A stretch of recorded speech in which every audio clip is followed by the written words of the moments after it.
Thank you so much, Mr. Secretary. Well, welcome to Aggieland. It's great to be here. I wanted to start first by asking about, if there are some young people in the crowd that really did hear that call to serve, what are the steps they should take in order to join the State Department and make a difference in the world? So team standing right in the back, on your way out, we'll sign you up.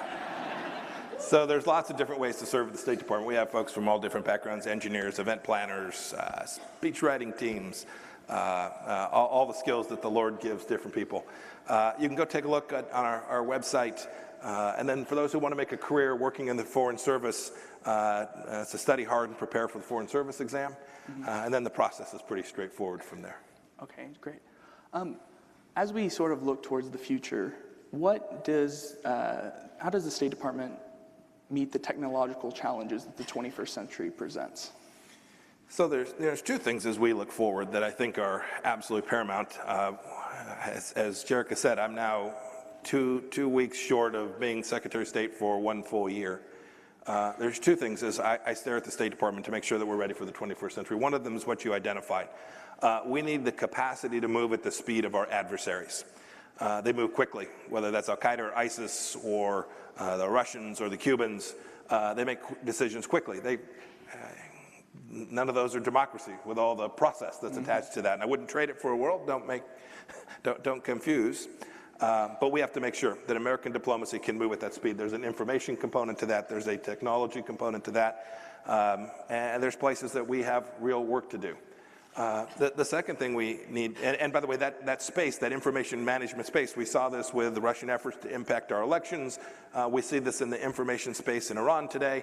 That information space is an incredibly important component of being able to deliver the American message around the world in ways that it wasn't 20 or 30 years ago. The capacity for cheap, simple information readily available on your handset is different and presents a different information challenge for us. And we need to make sure that we're sitting there right on people's handset, sharing the American message in the same way that our adversaries want to share in those countries as well.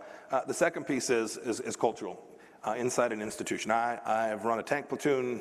I was an executive officer in a cavalry troop. I ran 2 small businesses, then was the director of the CIA. Now I'm running the State Department. Every organization has to have an ethos, a central mission set that is clearly understood so that every single officer of the State Department understands the commander's intent.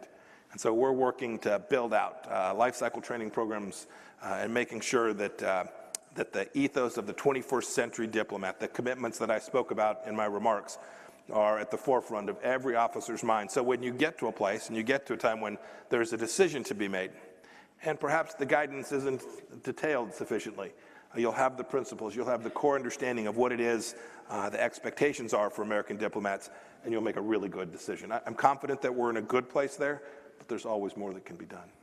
Great.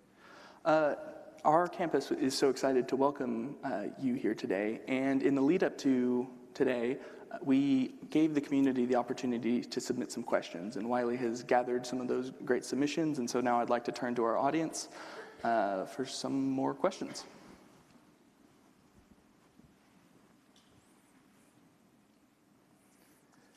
Can you please stand? Howdy. Hi. Howdy. I get it right. Yeah, I got it. Good job. I'm from Kansas. I got it all going. I figured it out. So my name is Riley Farrell. I'm a sophomore here, and I have a question for you. Here at Texas A&M, we have a very strong tie to the military, which is very similar to your alum, West Point. How has this exposure to military culture when you were younger shaped your perceptions of diplomacy? Yeah, that's a fantastic question. You do have that same culture here for sure. Throughout the whole institution, the commitment to duty and service permeates this institution in the same way it did the place that I did my undergraduate time.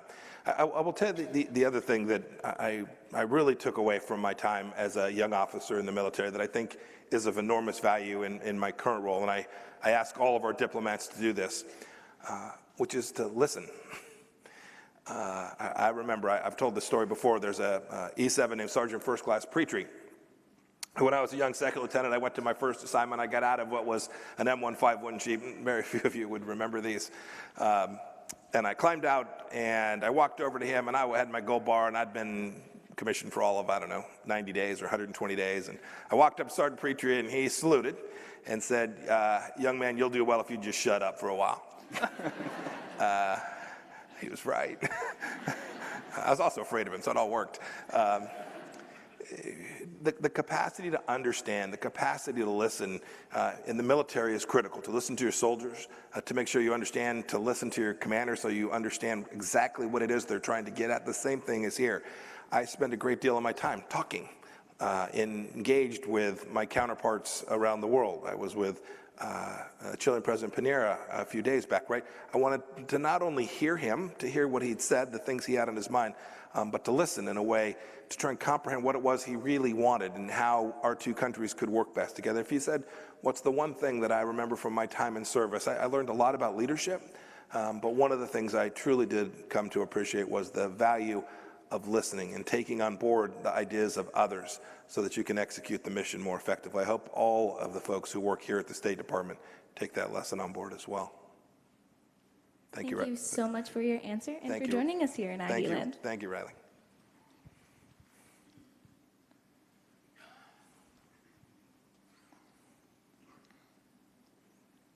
Hi, Mr. Secretary. Thank you for the opportunity. My name is Deyanira Garcia. I'm a third-year PhD student. My question to you is, how does the State Department handle time-sensitive issues such as the humanitarian crisis currently gripping Venezuela? Thank you. So you have a big government, and that means sometimes we don't move just as fast as we need to. The great news is when a crisis breaks, we're good. We're very effective. So we have a group that is called the USAID. They provide aid and assistance, usually medicine and food. And literally, within a handful of days of the recognition that the crisis, the humanitarian element of the crisis in Venezuela had spiraled, it had spiked, it had been difficult. This has been years in the making. But it had taken a step change in the wrong direction. We were able to move not only food and medicine, but water. We were able to mobilize airlift from our military, C-17s flying to, I flew in here from Cucuta, Colombia, to take it to the border. The American people are enormously generous. Still sitting, I walked through the warehouse where there's still food and medicine sitting. We can't always get it, as in the case of Venezuela. We weren't able to get it to the people who needed it. Maduro is still denying food to the starving and medicine to sick children. I saw some of those sick children yesterday who had crossed the border into Colombia. It's truly tragic. But you should know the State Department in a crisis, and those crises can range from humanitarian crisis to, I recall very early in President Trump's term, I was not in this job, I was the director of the CIA at the time, when Bashar Assad had used chemical weapons against his own people. Your government was able to, in the course of a very eventful 36 hours, do all the groundwork that was needed to make sure that we could respond, to let them, the leader there in Syria, understand that this was unacceptable and this administration wasn't going to allow the use of chemical weapons, Assad to use chemical weapons against his own people. We moved quickly, we moved accurately, the Department of Defense did its task flawlessly. It was a demonstration of American capacity to move in crisis moments in a way that is very effective. Mr. Secretary, thank you for being here today. I am a dreamer. What would you tell the dreamers in this country who have love for this country, who attended these universities like I have, and who fear this administration? Yeah. So, And thank you for being here. thank you very much, sir. Look, this administration has been clear. There was work that was done early on. The administration tried to achieve comprehensive immigration reform, which would have impacted many. I don't know your particular situation, but would have impacted many. Couldn't make the political machine work. It is also the case that President Trump is determined He is determined to ensure that there's American sovereignty on our southern border and that we know who's coming in and out of our country. That seems like there seems to be widespread agreement. I served in Congress for 6 years, so I suppose you could say I'm part of the problem too. But suffice it to say, I think there's consensus there, and yet we can't get our laws tweaked in a way that I think would fundamentally recognize the central values of America in a way that would do honor to all those who want to come here and want to come here in a way that is lawful, and those that are trying to come here illegal, which is something President Trump has made clear. And I think there's a consensus on both sides of the aisle, frankly, that that's something that we need to be capable of stopping as well. So. I'm 100% disabled veteran, and she's the lady here. She's active army. And due to my service to the country and her service to the country and Muslim ban, we are not able to go to see our family, as you know better than everyone in this room. And I just need my family. I have not seen my father-in-law, my brother-in-law for 7 years. And your subordinate in embassy in Dubai, they denied the case, although we told them we just need to see them for 12 days to show them the country and see me. But they denied the case. And I served in the country. I disabled 100%. I grew up. I lost 25 friends just in my last deployment. But no one taking care of my case. And I told them they're not going to be staying here as an immigrant. They just want to come here to see me, to see my home. And that's all I need for just 10 days. And they even not listen to me, sir. And thank you. Yeah, thank you. Thank you for your service. I can't comment. I don't know your particular case, so I apologize. I can't answer your question about that particular situation. If we could please hold questions to those with the mic, please. He is the state representative.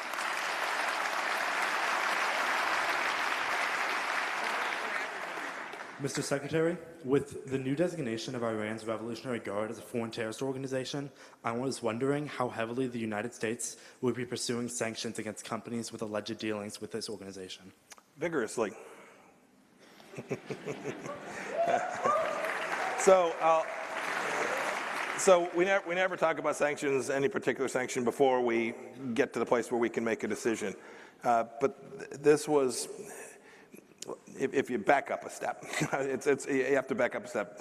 Our mission is to try and create peace and stability in the Middle East. That's the macro objective. And so we've worked on that by building out an enormous coalition to defeat ISIS.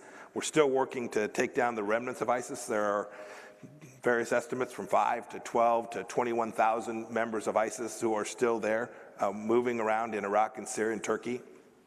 Our efforts to continue to prevent them from attacking around the globe are real and serious, and will continue. The second piece of that has been to identify the other great threat, which is the Islamic Republic of Iran, which remains the largest sponsor of terror, who has supported Lebanese Hezbollah, has supported Hezbollah's actions in Syria. The Shia militias under the stranglehold of the Ayatollah who are working in Iraq aren't working for the best interests of the Iraqi people. You see what's happened in Yemen, an enormous humanitarian crisis. The UN did good work in Stockholm to reach an agreement, but the Iranians won't let the Houthis actually implement the Stockholm Agreement. So the second piece of this is to convince Iran it's not in their best interest to continue to foment terror and engage in malign activity all throughout the Middle East. So the next step down from that is how do you do it? One of the pieces of that is our sanctions effort. We have lots of efforts apart from that. With respect to the designation, which actually came into effect just this week, some 20% of the Iraqi economy is controlled by the IRGC. So my wisdom for those of you who are connected to companies that might be doing business with them, or if you're the general counsel for a European bank that's doing business with a company that might have a 20% shareholder to the IRGC, is you should check your work.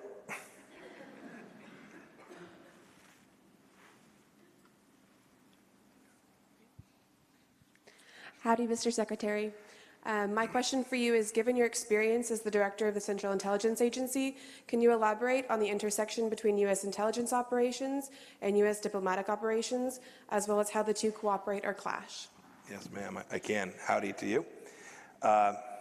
So it's amazing. I'm the only person ever in American history to hold both of those jobs consecutively.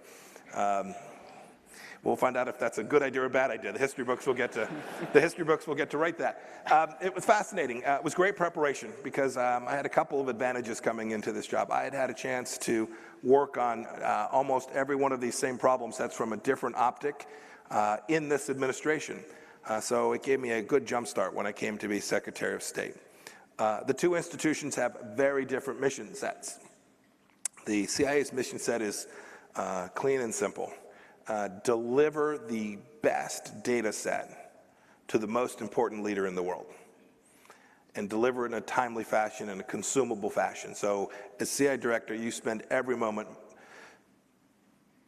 worried that you didn't get the President of the United States or the Secretary of State or the Secretary of Defense the information they needed to make a really world-class decision in a tough space. So that's the CIA mission.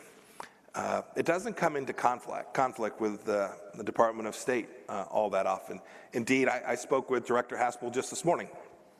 I had a handful of questions about a particular problem set I was working on. I asked her to go make sure that tomorrow when I have the opportunity, I get a chance to see their latest and best information set. So they will be providing a tool for us.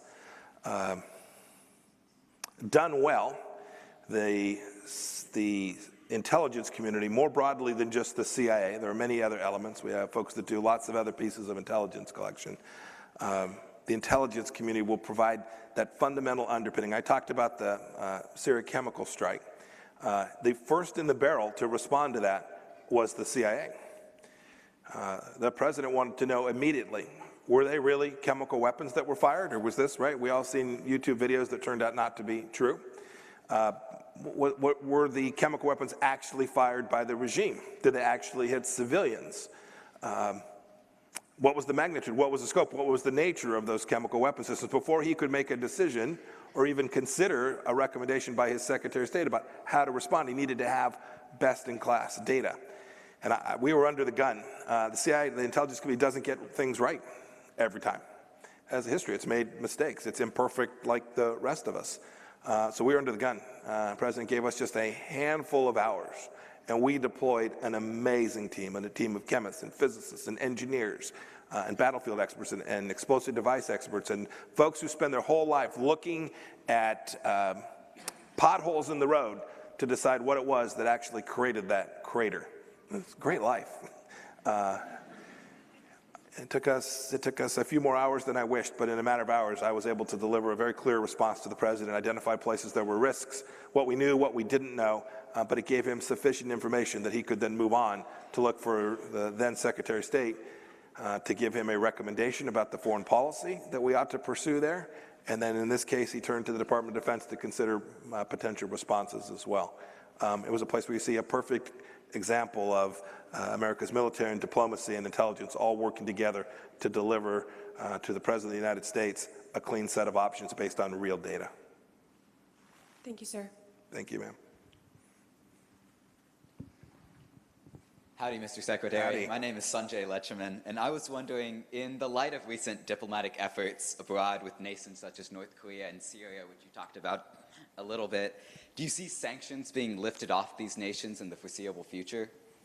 Sanjay, I hope so. I would love nothing more than to lift the sanctions on North Korea. I truly would, because it would mean we were successful. It would mean that North Korea no longer had a nuclear weapons program or a weapons of mass destruction program. It would mean we'd had the opportunity to verify that that was the case, so we knew we weren't taking anyone's word for that. It would be a glorious thing. President Trump talks frequently and tweets almost as often about a brighter future for North Korea, right? We desperately want that. Steve Biegun, I mean, the work that he's done and our team has done, it's remarkable. We have the toughest sanctions in history on North Korea today.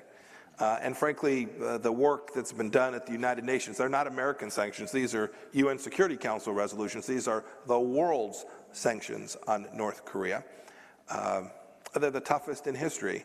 And yet we have also made more progress on negotiating the leader of North Korea to make a strategic shift, to make this decision that says, no, it's the history which said that a nuclear weapon system is the only defense, it's our only lever for security, to make the shift to say, no, that's actually what threatens our nation the most. We haven't gotten there. Chairman Kim signed a document in Singapore in June. He's told me no fewer than half a dozen times that he's prepared to denuclearize. I've now spent more time with Chairman Kim than Dennis Rodman. I'm very proud of that. We're not home yet, but I pray that one day that President Trump gets to announce that we're removing the sanctions regime from North Korea. I'd put Syria in the same bucket. There are those who think that Assad has prevailed. I don't know that there's a need to declare winners and losers, but the facts on the ground are that today Assad rules over a very broken country with 6 million displaced persons. He controls, depending on how you count it, a third to 40% of the real estate of Syria. Much of the oil wealth, the thing that has driven Syria's economy for an awfully long time, is not in the control of the Assad regime. And he faces a determined coalition put together in part by the institution that I'm so privileged to run, whether they are European countries or Gulf state nations, or countries even in Africa who recognize that we can't begin to rebuild Syria until there's a political resolution there. And so before those sanctions go away, before not only the UN sanctions, but the American sanctions, the sanctions that the European Union has put in place go away, UN Security Council Resolution 2254 will have to have been fulfilled, which means a political resolution to the outcome. So the migrants who have left Syria for Turkey and for Lebanon and for Jordan can return home, and a political process can begin to move forward. These sanctions are never something we do with glee, and we do them only as a means to try and achieve an outcome that's good for the United States and good for the world. Thank you so much. Thank you, Sanjay.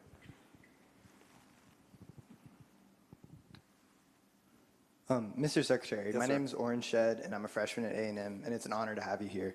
My question is, what are some important parts of the State Department's work that many people are unaware of? I talked about the economic work we do. You cannot have an effective national security policy without an economy that is growing. We should all be mindful that America remains $22 trillion in debt. That is a challenge. For those of you who are, my son's 28 years old. I figure we'll pay the bills while I'm here. I wonder if we will for his whole life. You have to have an economy that is thriving and flourishing, and the State Department takes this mission on. There's no other American institution that has officers in the field at nearly every American embassy, 180 plus American embassies, where we have economic officers who, for those of you who decide to start your own business or run a company or become part of a global operation, touch base with our team. We are unabashed in the Trump administration about making sure that American businesses get every opportunity to go compete. I talked about the aid distribution that we do. I don't think people often connect up the State Department with the humanitarian assistance work that we do. Not only the money, but the work that we do to coordinate. It is almost always the case that when you see a catastrophe like you saw in Mozambique now a few weeks ago, it is almost always the case that it is a State Department officer from the United States that are among the first people that the government of that country turns to begin to coordinate and develop effective responses. We're incredibly proud of that work. The last thing that I didn't get a chance to talk about that we do is we run big programs that are cultural exchange programs. You would have students here at Texas A&M who came in from other parts of the world to come and study and be part of America. We also work to make sure that students here in America get a chance to go study in other nations. It is remarkable how often I'll be meeting with a foreign leader and I find that his English is better than mine. That is often because of a State Department program that gave them the opportunity to come visit, understand the United States of America, and the dividends that pays to our nation from having invested those resources are really important. So there's a couple, 3 thoughts about things the State Department does that don't make the front page of the local paper. Thank you very much. Thank you, sir.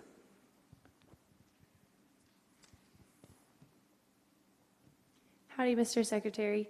Could you please share more with us about how you see the relationship between the United States and Latin America developing in the areas of trade and immigration? So our administration is an enormous beneficiary of the changes that have taken place in South America. For those of you who know the history in South America, democracies have been too few and free market economies have been far too scarce.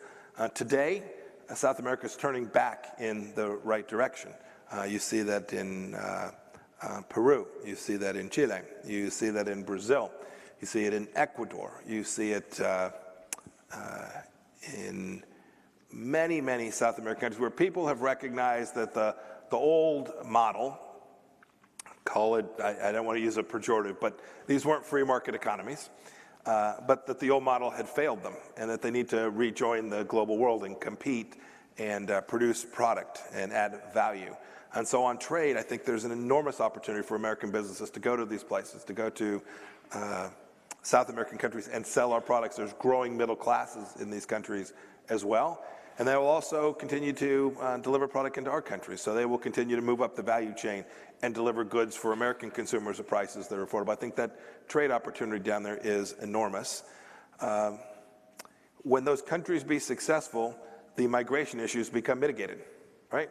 People want to stay in their own countries. When I was on the, it's been maybe 36 hours now, I was on the bridge between Colombia and Venezuela. I watched hundreds of people streaming into Colombia. This was on Palm Sunday afternoon.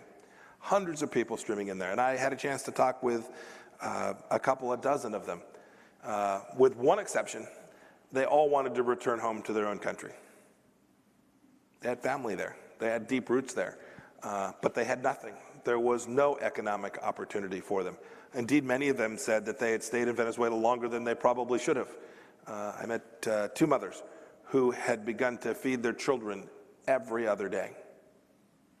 That's breathtaking, absolutely breathtaking. So the solution to that, there's now 1.5 million migrants in Colombia. There are 750,000 migrants in Peru from Venezuela. Hundreds of thousands strewn in other countries in South America. The solution to that is creating democracy and opportunity inside of Venezuela. That's the answer to the migration problem, which is burdening Peru and Colombia and Chile and now Ecuador. The solution to that is creating economic opportunity at home so these people can stay in the first instance. Now some 3 million of a population of roughly 30 million, 10% of the people of Venezuela have been forced to flee their country. We need to do two things. First, we need to fix that, allow the Venezuelan people to fix that so that the next 10% don't leave. That's the estimate for 2019. Somewhere between another 2 and 3 million people will have to flee Venezuela because of economic hardship. And then if we do it well and are good enough to do it quickly and begin to rebuild Venezuela, we can get some of the 3 million who have left back home to their families, back home to their homes, back home to what they know and love so that they can be part of the rebuilding of Venezuela. I see those same opportunities with respect to migration issues all throughout South America and Mexico too. All right, I think we have time for one last question. Hi, Mrs. Secretary. My name is Ben Allen, and I'm a civil engineering student. My question for you is, how do you balance condemnations with concessions and diplomacy with a controversial government such as Saudi Arabia? Thank you. So I always begin with a deep understanding that no Secretary of State gets through their first day without recognizing it's a tough world out there. We don't appreciate how glorious it is to be here in the United States of America on a consistent enough basis and with enough fervor. Maybe you do here at Texas A&M, but I think too many Americans don't understand how blessed we are. There are many, many tough places out there. Having said that, not all tough places are the same. They each present a different set of challenges. It reminds me, you would know this this is a bit of an aside, but in terms of how you think about problem sets, when I was a cadet, what's the cadet motto at West Point? You will not lie, cheat, or steal, or tolerate those who do. I was the CI director. We lied, we cheated, we stole. It was like, we had entire training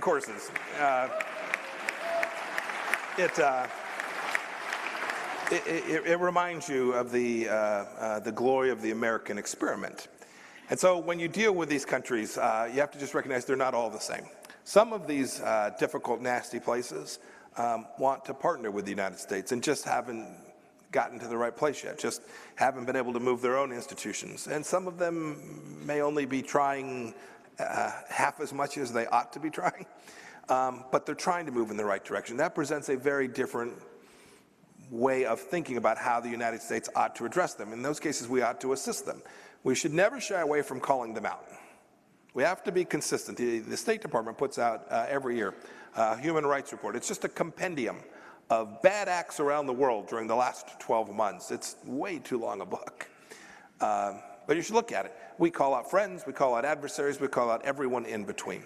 But we have to find places where some of these countries that aren't living up to our human rights standards, we address it, we work to fix it, we hold them accountable as best we can, and then we work to make sure those things don't happen again. There are another set of bad actors who just as soon see you all perish from this planet. That calls out for a different American response. And so sorting those through, figuring out exactly the right mix of American tools, diplomatic tools, economic tools, political tools, military tools, figuring out precisely what the right mix is the task that we engage in at the State Department, but we do it with all of our partners in the national security apparatus as well. So the leadership in the White House, the Department of Defense, the intelligence community, the Department of Treasury, we were talking about sanctions. All of those have an important piece of figuring out what exactly the right mix is. So just two things. One, we need to constantly evaluate if we have that right with respect to every one of those actors. Have we got the right balance? Are they still in the same place? Are they still making progress? Are they still serious about addressing these shortcomings that we identify? And then second, we have to be relentless, whether they are friends or adversaries, and making sure when a nation falls short that America will never shy away from calling them out for that behavior that didn't rise to the level that we hope every nation can achieve. All right, well, I think that's all the time we have today. Thank you so much for Thank you all very much. taking our questions. It was a pleasure to meet you, sir. Thank you. It's great to meet you too. Thank you all. Thanks, everybody. Merry Christmas, sir.